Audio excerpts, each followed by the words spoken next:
أعوذ بالله من الشيطان الرجيم.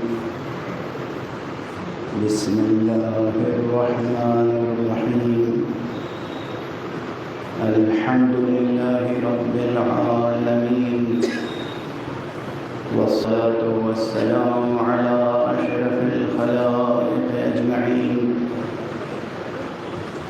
سيدنا وسيد الأولين والآخرين، حبيبنا وحبيب إله العالمين، إمام المرسلين وخاتم النبيين، أبي القاسم المصطفى محمد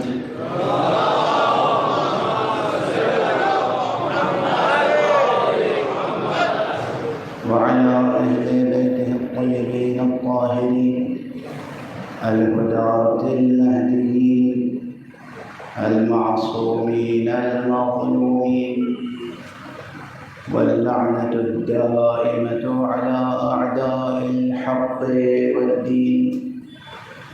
أما بعد، فقد قال الله تعالى عز اسمه في محكم كتابه ومتقن خطابه.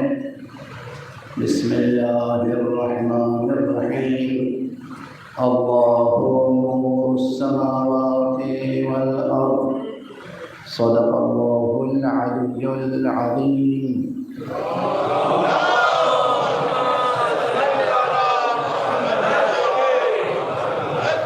ایک اور بلندر صلوات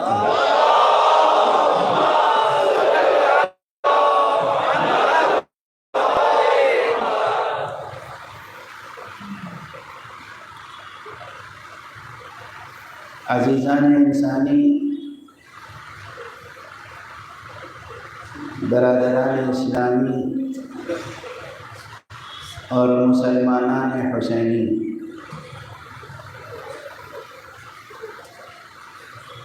سن ہجری کے اعتبار سے، ہجری تقویم یا ہجری کیلنڈر کے اعتبار سے ایک سال ختم ہو رہا ہے اور ایک نئے سال کا آغاز ہونے والا ہے۔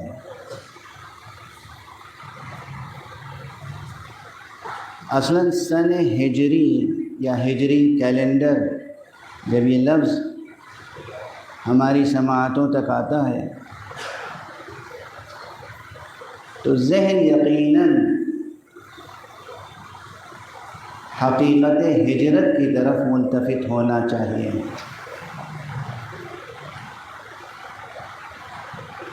سب سے اہم موضوع، سب سے جوہری موضوع جس کی طرف انسانی ذہن کو متوجہ ہونا چاہیے، ہجری کیلنڈر یا ہجری تقویم یا سن ہجری، یہ ترکیب سن کر یا عنوان سن کر یا پڑھ کر وہ حقیقت ہجرت ہے۔ یعنی اس لحاظ سے آپ توجہ فرمائیے کہ یوں تو ہر گزرنے والا دن انسان اپنے پورے وجود کے ساتھ ایک ظرف زمان سے دوسرے ظرف زمان کی طرف ہجرت کرتا ہے، اور اس سے بھی کمتر اگر آپ دقیقہ سنجی سے کام لیتے ہوئے اس سے کمتر بھی فاصلے زمانی کو سامنے رکھیں تو یہ ہے کہ ہر نفس، ہر سانس جو آپ لیتے ہیں گویا ایک ظرف زندگی سے دوسرے ظرف زندگی میں یہ ہجرت کا عمل ہے جو مسلسل جاری رہتا ہے۔ ہجرت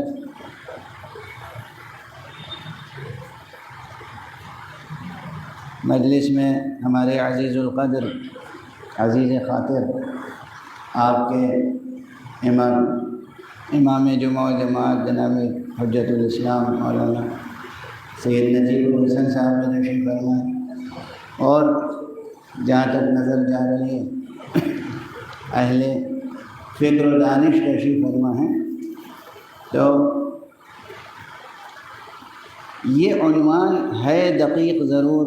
ابھی یہ مجھ سے فرما رہے تھے کہ دیکھیں یہاں جو بمبئی کا مجمع ہے یہ سب کے سب دانشور نہیں ہیں، مزدور طبقہ بھی ہے، محنت کش طبقہ بھی ہے، اور اس طبقے کی رعایت سے جو بیان ہے اس میں کچھ لطیف پہلو بھی ہونا چاہیے، ورنہ دقیق فکری اور علمی مسائل جو ہیں اس کی طرف ہر ذہن ملتفت نہیں ہوتا۔ میں اپنے گزشتہ 40-45 برس کے تجربے کی روشنی میں عرض کر رہا ہوں، خدا کی قسم یہ فیض ہے نام گرامی سید الشہداء ابو عبداللہ حسین،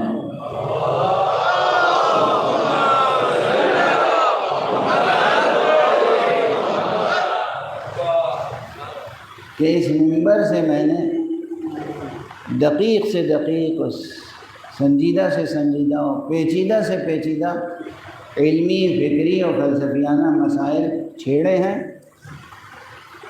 اور مجمع میں دانشوروں کی صرف بات نہیں کر رہا ہوں، جو عام طبقہ سمجھا جاتا ہے وہ بھی کچھ نہ کچھ اس مضمون سے استفادہ کر کے اٹھا ہے۔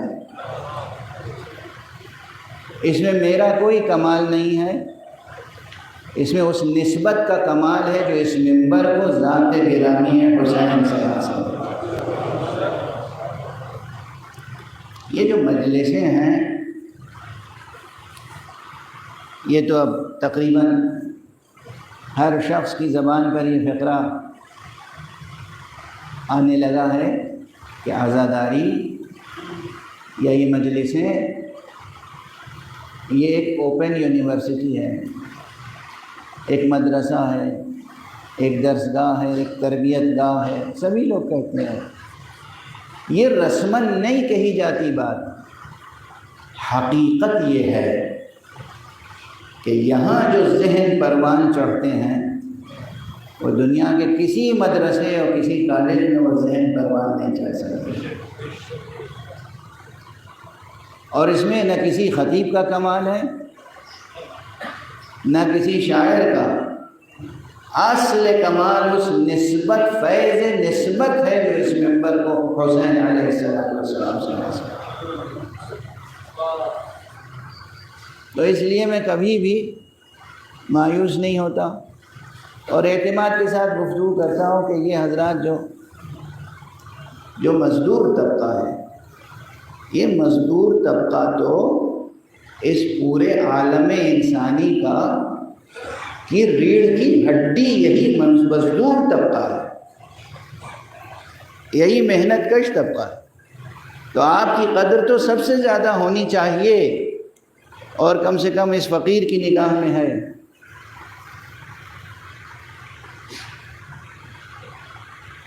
مزدور، محنت کش، یہ جو پسینہ بہاتے ہیں یہ ریڑھ کی ہڈی کی حیثیت رکھتے ہیں اس پوری دنیا میں انسانی معاشرے کے قوام و قیام کے لیے۔ تو اگر یہ اپنی پوری صلاحیتیں صرف کر رہے ہیں اس معاشرے انسانی کے وجودی تقاضوں کو پورا کرنے کے لیے، اور یہ فرصت نہیں نکال پاتے کہ علم حاصل کریں، ادبی کمالات پیدا کریں، تو کیا ادھر سے فیاض ازل نے ایسا اہتمام نہیں کیا ہوگا کہ جو ان کی کوششوں کے بغیر بھی انہیں فیض پہنچتا رہے؟ اور ہمارے یہاں مایوسی کی کوئی بات نہیں، مایوسی کی کوئی بات نہیں ہے۔ ایک مزدور کو فخر کرنا چاہیے کہ وہ مزدور ہے، ایک محنت کش کو فخر کرنا چاہیے کہ وہ محنت کش ہے، اور غالباً اسی لیے پروردگار عالم کی جانب سے آنے والے وہ مخلوقات، وہ شخصیتیں، وہ ہستیاں جو خالص نوری تھیں،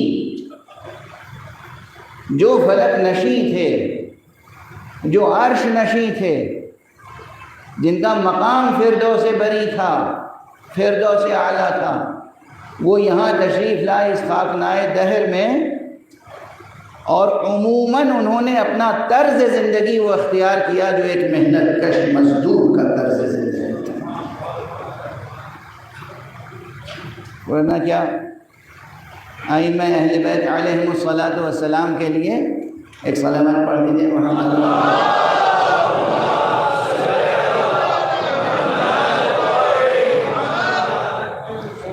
کیا ائمہ اطہار کے لیے، کیا آل ابا اور اصحاب قصا کے لیے، خمسہ نجبہ کے لیے روزانہ بہشت سے غذائیں نہیں آ سکتی تھیں؟ کیا مانع تھا؟ روزانہ خانِ نعمت بہشت سے آ جاتا، جنت سے دسترخوان آ جاتا۔ اگر اس گھر کی کنیز کی دعا پر آ سکتا ہے جنت سے دسترخوان، اگر فضہ کی دعا پر جنت سے دسترخوان آ سکتا ہے، تو کیا خود رسول اللہ صلی اللہ علیہ وسلم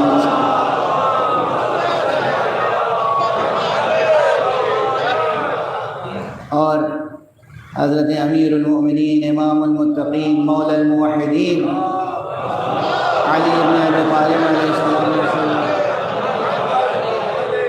کے لیے نہیں آ سکتا؟ کیا خاتون جنت حضرت فاطمہ زہرا سلام اللہ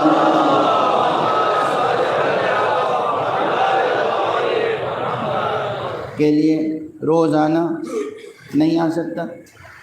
یا حسنین علیہم الصلاۃ والسلام کے لیے آ سکتا ہے؟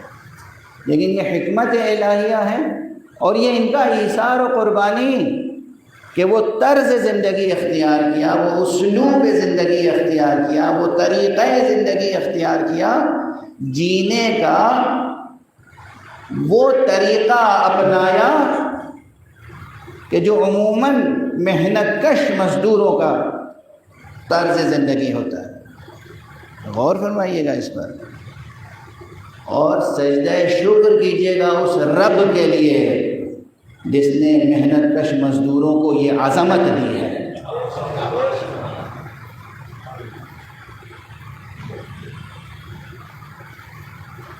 اس سب کے ساتھ اب دیکھیے ذہن اپنے انداز سے آگے بڑھتا ہے، تو ایک جملہ عرض کر رہا ہوں، اور امید ہے کہ انشاءاللہ یہ جملہ آپ کے اذہان عالیہ تک، آپ کے روشن ذہنوں، روشن دلوں اور روشن دماغوں تک پہنچے گا اور اپنی جگہ بنا لے گا۔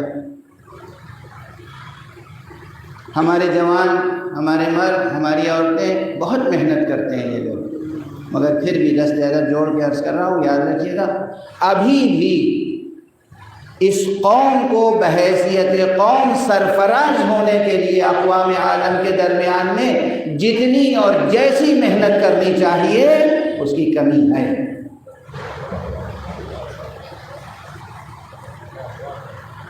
یہ پیغام محفوظ کر لیجئے گا۔ آپ جتنی بھی محنت کرتے ہیں، جتنی بھی مشقتیں کرتے ہیں، جتنی بھی محنت کشی کرتے ہیں، اس سب کی قدر شناسی کے ساتھ میں قدردان ہوں اس کا، لیکن پھر بھی یہ گزارش کر رہا ہوں کہ ابھی بھی جس ڈسپلن کے ساتھ، جس سلیقے کے ساتھ، جس دل جمعی کے ساتھ، جس یکسوئی کے ساتھ، جس الہی توحیدی اور قومی شعور کے ساتھ،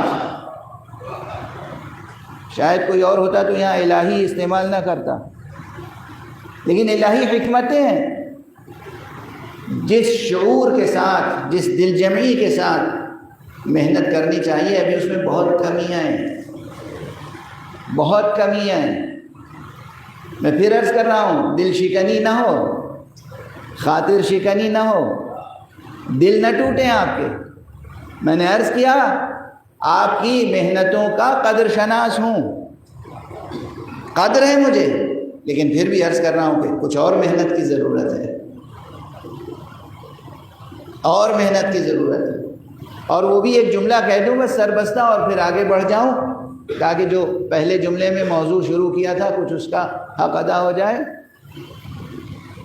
سیاسی، سماجی، تعلیمی، اقتصادی، اخلاقی زندگی کے جس رخ پر صحیح غور کر لیں آپ، فرد ہو یا جماعت، محنتیں بارور نہیں ہوتی اگر انسان کسی سچے قائد اور رہبر کی رہبری میں محنت نہ کرے.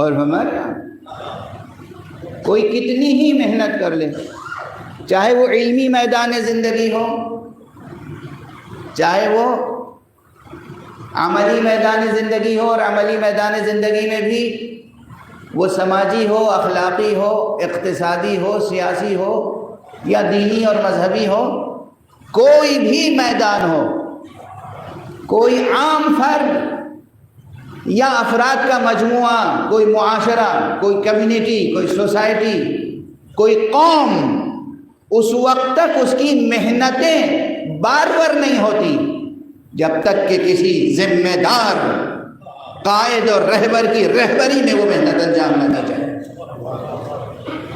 تو دو نکات آج لکھ لیں اپنے ذہنوں میں، دل کے صحیفے پر، دل کی ڈائری میں. پہلی بات، جتنی بھی محنت آپ کر رہے ہیں وہ سراخوں پر، مگر اور محنت کرنے کی ضرورت ہے. تھکن کا احساس قریب نہ آنے دیں، چاہے حالات کچھ بھی ہوں، کچھ بھی حالات ہوں، تھکن کا احساس قریب نہ آنے دیں. یہی زندگی کی علامت ہے. دوسری بات، جتنی محنت کریں کسی ذمہ دار رہبر اور قائد کی رہبری میں کریں، بغیر رہبری کے نہیں. اور یہ وہ سب سے بڑا پیغام ہے جو ہمیں کہاں سے ملتا ہے؟ ہلال محرم سے، کربلا سے، سرکار سید الشہداء ابو عبداللہ الحسین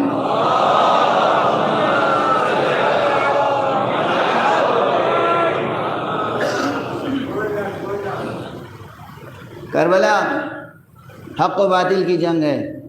یہ فقرہ بالکل درست ہے، صحیح ہے، 100% درست ہے، مگر مبہم ہے. مبہم ہے، اس میں بھی ابہام ہے، ایمبیگوٹی ہے. اس لیے کہ دنیا میں ہر ایک کے ذہن میں حق کا تصور الگ ہے اور باطل کا تصور الگ ہے.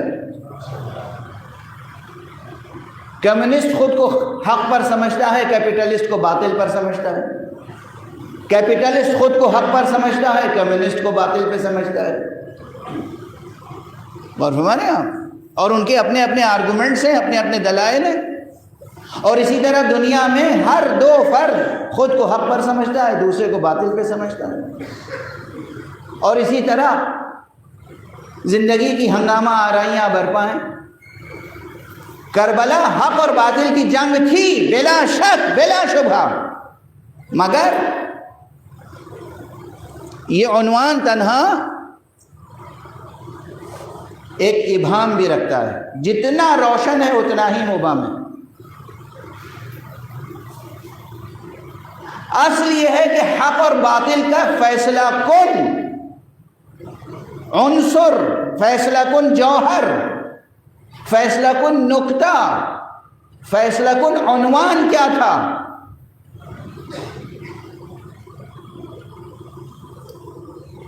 اب بات آ گئی تو عرض کر ہی دوں.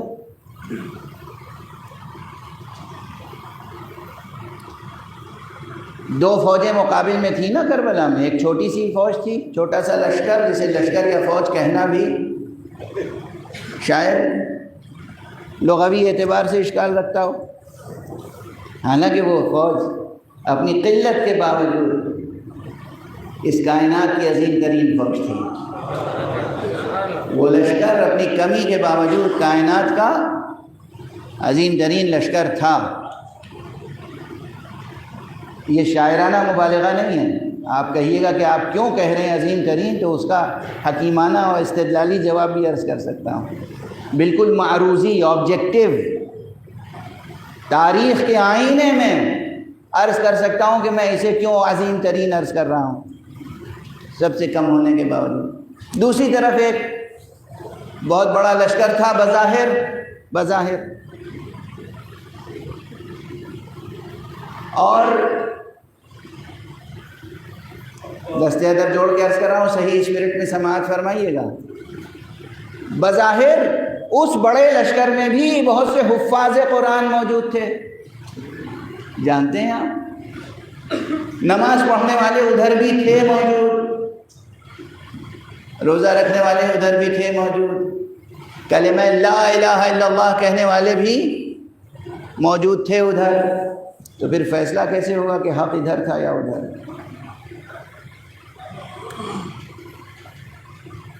اور اسی لیے تو ناسبیت زدہ بہت سے سو کالڈ اسکالرس، نام نہاد علماء، انہیں علماء کہا جاتا ہے، اور اس لحاظ سے ہیں عالم کے پڑھے لکھے ہیں، مگر یہ تو میں عرض کر چکا ہوں نا، یہ جملہ تو میرے موٹے موٹے سنگین فقرے بھول جائیں آپ، لیکن یہ تو نہیں بھولیں گے کہ کچھ ایسے ہوتے ہیں کہ جو پڑھے لکھے جاہل ہوتے ہیں،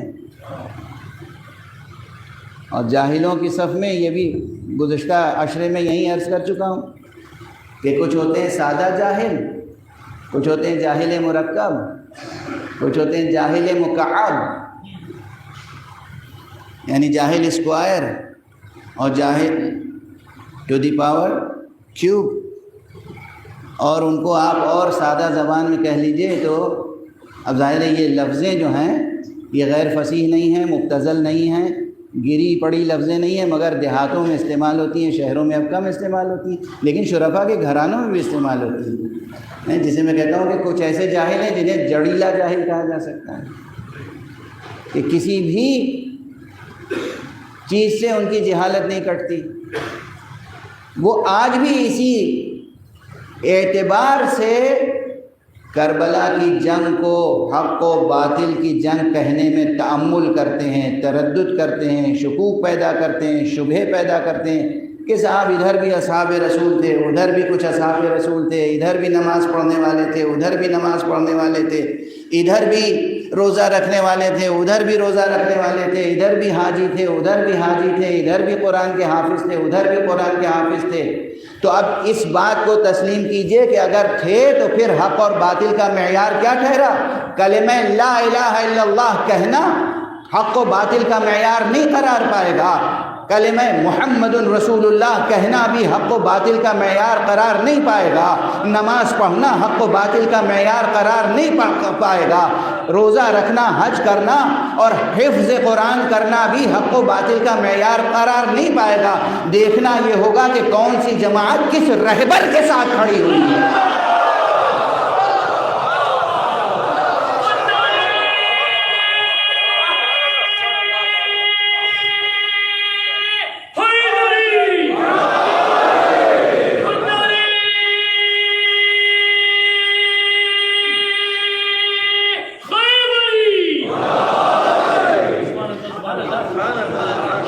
رہبر کون ہے؟ قائد کون ہے؟ امام کون ہے؟ جوہری مسئلہ ہے۔ آپ قیامت تک کہتے رہیے حق و باطل کی جنگ تھی، حق و باطل کی جنگ تھی، حق و باطل کی جنگ تھی، شبہ پیدا کرنے والے ہزار مغالطے پیدا کر دیں گے۔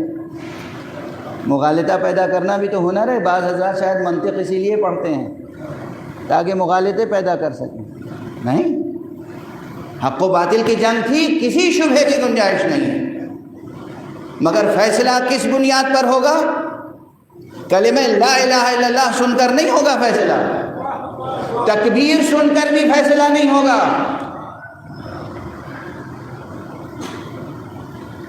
ضبط اگر کیجئے آپ اپنے دلوں پر اور آنسوؤں پہ ضبط کیجئے تو یہ جملہ کہہ کے آگے بڑھوں، تکبیر بلند ہو جائے تو یہ فیصلہ نہیں کرے گی تکبیر کے حق کس کی طرف ہے، اس لیے کہ کہیں اگر کوئی تکبیر کہنے والا اصل تکبیر کو ذبح کر کے تکبیر کہہ رہا ہے تو اس کی کیا حیثیت ہے؟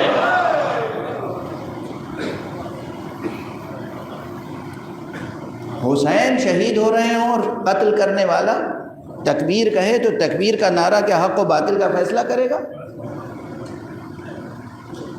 سمجھ میں آ رہی ہے نا؟ بہت روشن ہے، واضح ہے نا، اب اس میں کوئی الجھن تو نہیں ہے۔ نہ نعرہ تکبیر فیصلہ کر سکتا ہے حق و باطل کا، نہ اس وقت نہ اس وقت۔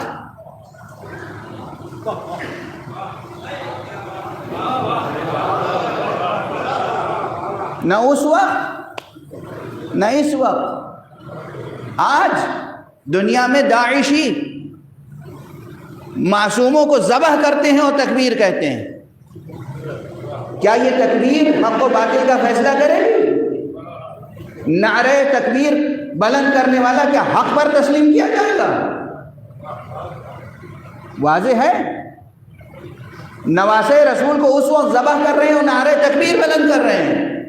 آج بے گناہ مسلمانوں کو ذبح کر رہے ہیں اور نعرہ تکبیر بلند کر رہے ہیں، تو معلوم ہوا کہ نعرہ تکبیر تنہا مجرد نعرہ تکبیر حق و باطل کا فیصلہ نہیں کر سکتا، کلمہ توحید حق اور باطل کا فیصلہ نہیں کر سکتا، کلمہ رسالت حق و باطل کا فیصلہ نہیں کر سکتا۔ دیکھنا پڑے گا امام کون ہے جس کے ساتھ جہاد ہو رہا ہے۔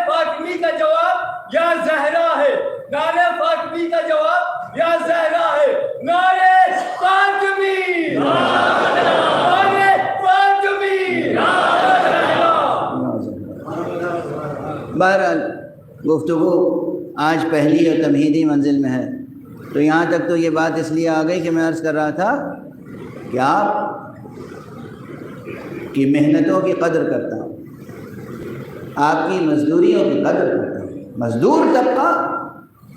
مزدور طبقہ تو یہ ہے کہ اگر وہ حق و انصاف کے ساتھ دین و ایمان کے ساتھ مزدوری کر رہا ہو تو اس مزدور کے قدموں کی خاک بھی سرمہ چشم بن جاتی ہے۔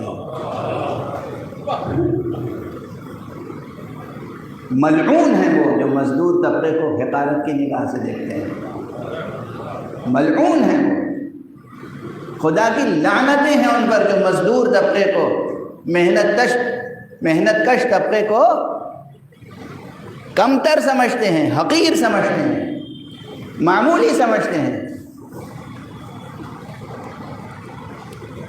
تو محنت کریں، جو کچھ کر رہے ہیں اور کریں، مگر قیادت کے ساتھ، رہبری کے ساتھ، اس شعور کے ساتھ جس شعور کو بیدار کرنے کے لیے اللہ سبحانہ و تعالیٰ نے محمد جیسا پیغمبر بھیجا۔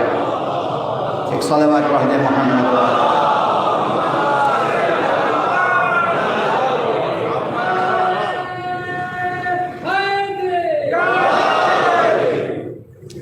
دامن وقت میں زیادہ گنجائش نہیں ہے کہ میں اسی طرح گفتگو کرتا رہوں، اس لیے گفتگو کا دامن سمیٹنا پڑے گا۔ عرض جو کر رہا تھا کہ یہ دقیق مضمون ضرور ہے، لیکن محنت کش طبقہ ہو یا مزدور طبقہ ہو یا دانشور طبقہ ہو، سب برابر سے سمجھ سکتے ہیں کہ ہم جو سانس لیتے ہیں، ایک سانس کے بعد دوسری سانس، یہ بھی ظرف زندگی سے، ایک ظرف زندگی سے دوسری ظرف زندگی کی طرف ہجرت ہے، اور ہر گزرتا ہوا لمحہ ایک لمحے سے دوسرے لمحے میں زندگی کی ہجرت ہے، ہر گزرتا ہوا دن ہجرت کا درس دیتا ہے، لیکن ہم ملتفت نہیں ہیں، متوجہ نہیں ہیں، اس کی طرف ہم دھیان نہیں دیتے ہیں. اور ہجری سن یا ہجری کیلنڈر سب سے بڑا جو پیغام لاتا ہے وہ کون سا پیغام ہے؟ ہجرت. میں اس زاویے سے گفتگو کر رہا ہوں کہ کسی ایک مسلک تک بات نہ رہے، ہر مسلک کے لوگ سمجھنے کی کوشش کریں. اور مسلک کی صرف بات نہیں ہے بلکہ کوئی بھی انسان ہو تو وہ سمجھنے کی کوشش کرے. ہجری کیلنڈر، ہجری تقویم جو خاص چیز دیتا ہے وہ کیا چیز؟ تصور بنیادی ہجری، ہجرت کا تصور. لیکن کس کی ہجرت؟ کیسی ہجرت؟ کس کی ہجرت اور کیسی ہجرت؟ یہ یاد رکھیے، ہجرت کے موضوع پر تو نہ جانے کتنی کتابیں لکھی گئی ہیں، کتنے افسانے، داستانیں، کتنے تخلیقی کارنامے، فکشن، نان فکشن، اور کتنی پوئٹری کی گئی. ہجرت کا تصور اور مفہوم بھی بہت سمٹ کے رہ گیا ہے. اب مجھے اگر صحیح یاد آ جائے اس وقت تو ایک شعر تو اس عہد کے ایک بہت ہی نامور شاعر جناب افتخار عارف کا ذہن میں آ رہا ہے. انہوں نے کہا ہے کہ شکم کی آگ لیے پھر رہی ہے شہر بشہر،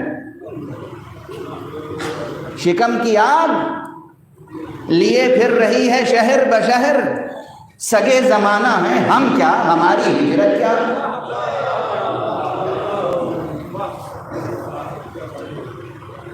میں داد دیتا ہوں، ستائش کرتا ہوں، قدردانی کرتا ہوں اس شاعر کی جس نے ہجرت کے عظیم تصور کو سامنے رکھ کے ہر مدعی ہجرت کو ایک جواب دے دیا ہے. سگے زمانہ ہے ہم کیا، ہماری ہجرت کیا.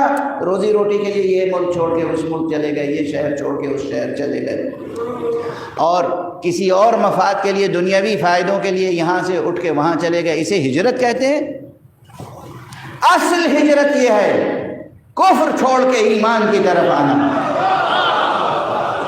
اصل ہجرت یہ ہے جہالت سے نکل کے علم کی طرف آنا. اصل ہجرت یہ ہے فسق و فجور کو ترک کر کے اطاعت الہی کی طرف آنا. اصل ہجرت یہ ہے باطل کو چھوڑ کے حق کی طرف آنا. اصل ہجرت یہ ہے یزید کو چھوڑ کے حسین کی طرف آنا.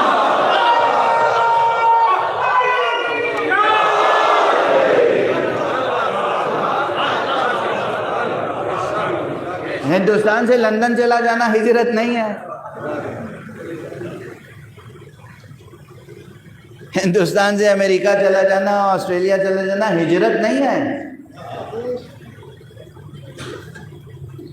اور یہ میری تعبیر نہیں ہے، یہ خود قرآن مجید اور کلام مصطفیٰ صلی اللہ علیہ وآلہ وسلم